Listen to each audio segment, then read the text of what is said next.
Hey everybody, Casper here. This is part 2 of my story about the great Hiram Bullock, one of the most incredible guitar players to ever come out of New York. Last episode, I told you how I first met him. In this episode, he actually sits in with the band, and something pretty amazing happens.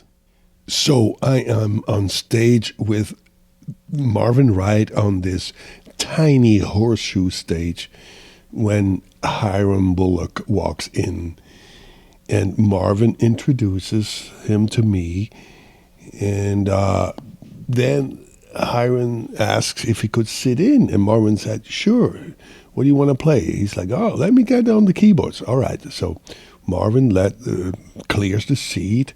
Hiram sits down on the keyboard. I didn't even know Hiram played the keyboards, but he plays it pretty well. And I knew he sang, so he's like singing the song on keyboard along the drum machine, and I'm just following and playing along with it.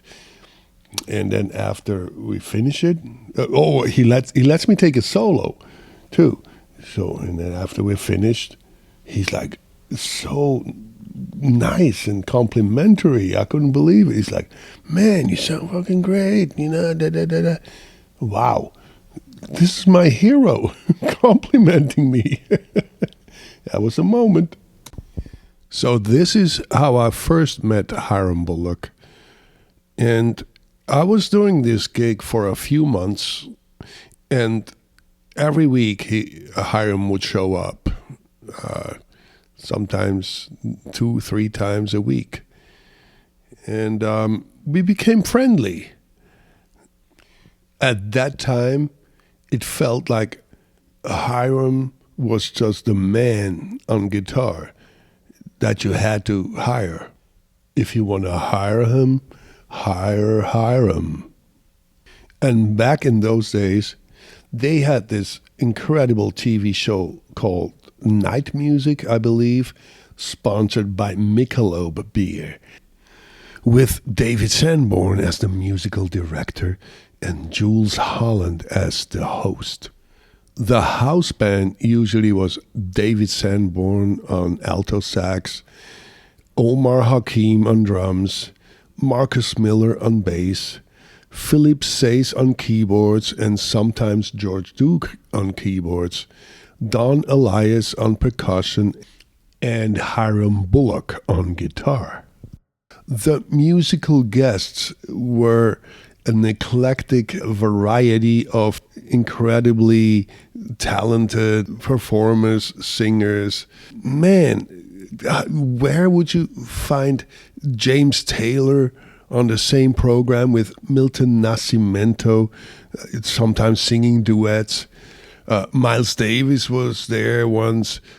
Just go on YouTube and Google it. I mean, dude, that show was the shit. And you have to remember, back then, there was no social media where you could just Google shit. There was no YouTube, all of that, you Gen Zers. So it was like whatever was on TV and whatever time it was on TV, you had to be there and make sure you watch it. And trust me, I watched that show whenever I could. If I didn't have a gig, that's what I was doing. It's like, don't ask me to come out. No, I'm watching Night Music with David Sanborn. So there I was, working 3 nights a week in this bizarre Italian restaurant. Hiram Bullock came by once or twice a week, sometimes on all 3 nights, just to hang out and jam with us. Sometimes he would play the piano and sing, just like on the first night with me on guitar. Some other nights when he felt like playing the guitar himself, I would let him use my 1968 Fender Stratocaster. He loved that guitar. He got a kick out of it that someone actually had a Strat that was almost as beat up as his famous guitar. Hiram Bullock played my Fender Strat countless times. My baby has soaked up Hiram Bullock's DNA. And that fact alone made some of these long, treacherous, and bizarre nights at Chelsea Place all the worthwhile. Let me explain. At Chelsea Place, there was live entertainment from 8 p.m. till 4 a.m. in the morning. You would always play opposite another act, usually another solo, duo, or trio act. More than 3 people couldn't even fit on that stage. Each act would play 4 one-hour sets total, always starting on the top of the hour. In other words, if you started at 8, then you will play till 9, and then you have exactly 1 hour off while the other band is playing. Then you're back on at 10, off at 11, back on at 12, off at 1, and so on. You get the idea. If you started at 8, you could go home at 3 a.m. If you started at 9 p.m., you were stuck till 4 a.m. Now, these 1 hour breaks were just not enough to go home or to go see a movie. And back then, you didn't have tablets or laptops where you just find a room and enjoy yourself. So what did you do? You started drinking, and then you continued drinking and mingling with some of the strange birds who would be frequenting this bloody place. There was this guy, Johnny Parker. He was an older trumpet player that I believe Santini hired him. I'm not sure, for money or just for tips probably. And he was a okay trumpet player, just good enough not to get on people's nerves. And he was kind of a greeter. So when people would come in, he would like greet them. Hey, come on, let me show you to the table and blah, blah, blah. And like play a little something. And rumor had it he was also a pretty prolific pickpocket, which is not confirmed, but that's what people who worked there were saying. Then there was Sandy, a wannabe singer that also happened to be married to the owner, Santini.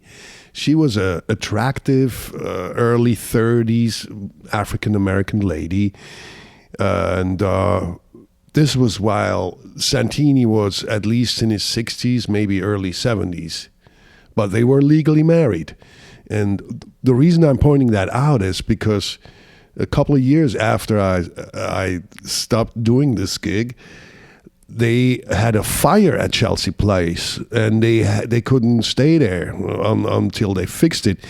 And they went up the block to the Milford Plaza, and they were trying to get a room for the night while they're fixing the fire.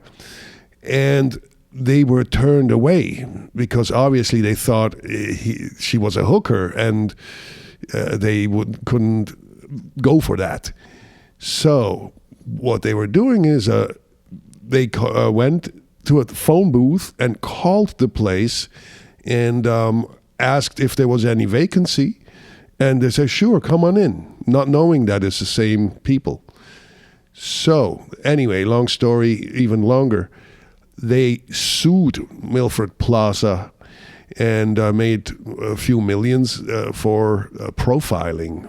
And it made actually this was like the early 90s. It made the talk shows, Jerry Springer maybe, or whatever they were called back then.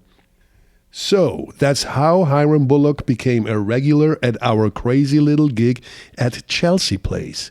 But the real story started after that, because those nights went from strange to completely insane. In the next episode, I'll tell you about the wild characters that hung out there and what those marathon 8 p.m. to 4 a.m. gigs were really like. Thanks for watching, and I'll see you in part 3.